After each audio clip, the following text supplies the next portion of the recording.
Okay, welcome back to math class. Today we're talking about something called prime factorization.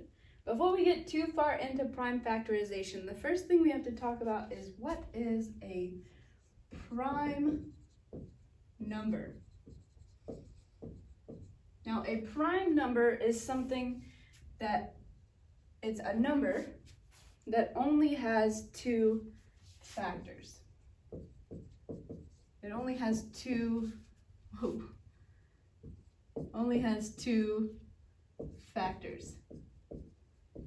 For example, if I had the number 5, I can't divide 5 by anything besides 5 and 1, right? I can't divide it by 2, I can't divide it by 3. Only 5 and 1, or like 17. I can't divide it by anything besides 17 and 1. It only has two factors, so it's a prime number. This is in comparison to something called a composite number. A composite number is a number with more than two factors.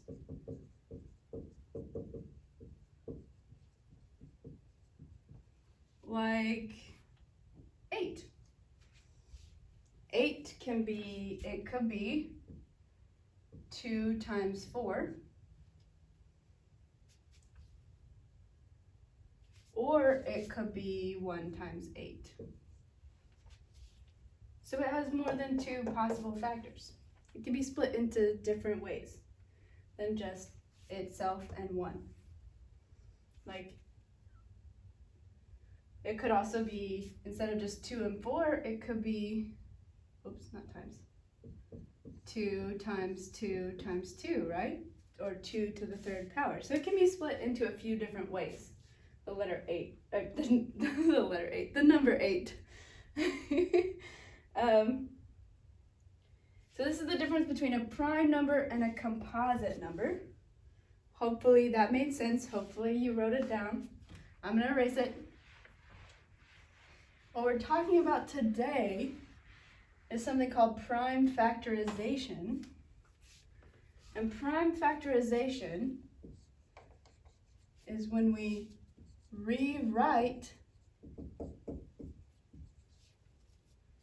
we are going to rewrite a composite number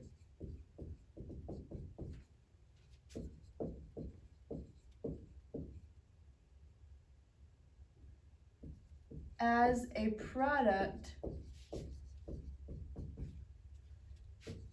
of its prime factors.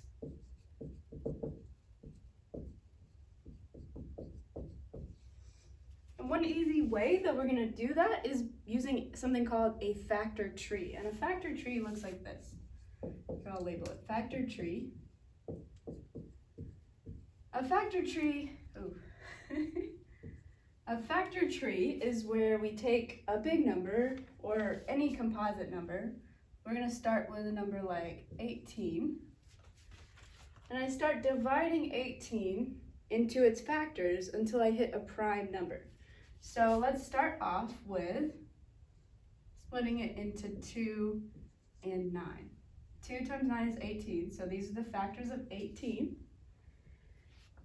Now we have to ask ourselves, are either of these prime numbers? Yes, 2 is a prime number. You can't divide 2 by anything besides 2 and 1. So we're going to circle it, say that is a prime number. Is 9 a prime number though? No, 9 can be divided into 3 times 3, right? Now we look at this and we say, is 3 a prime number? Yes, 3 can only be divided by 3 and itself. So now that we've reached the end of our factor tree, we have all the prime numbers that equal 18. We're going to write 18. We're going to say 18 equals 2 times 3 times 3. And that's our prime factorization of 18. Well, I've taken 18 and I've rewritten it as a product of its prime factors, factors that are prime numbers. Let's try it with a slightly bigger number. So that was 18. What if I made a factor tree of 100? I'm going to start in the same place, doing the same thing that I was here. I'm going to take 100 and I'm going to divide it by 2. 100 divided by 2 is 50. So 2 is our prime number. We're stopping at that branch of our tree. But then I'm going to take, 50 is not a prime number. 50 can still be divided. I'm going to divide it by 2 again, because it's an even number. 50 divided by 2 is 25. Now 2 is our prime number. We're going to circle it. Is 25 a prime number though? It's not. 25 can be divided into 5 and 5. 5 times 5 is 25. And 5 is a prime number, as we established previously in the lesson. Okay, so now that our branches can't branch off anymore, they all end in a prime number, we stop and we say 100 equals 2 times 2 times 5 times 5. And that's our prime factorization of 100.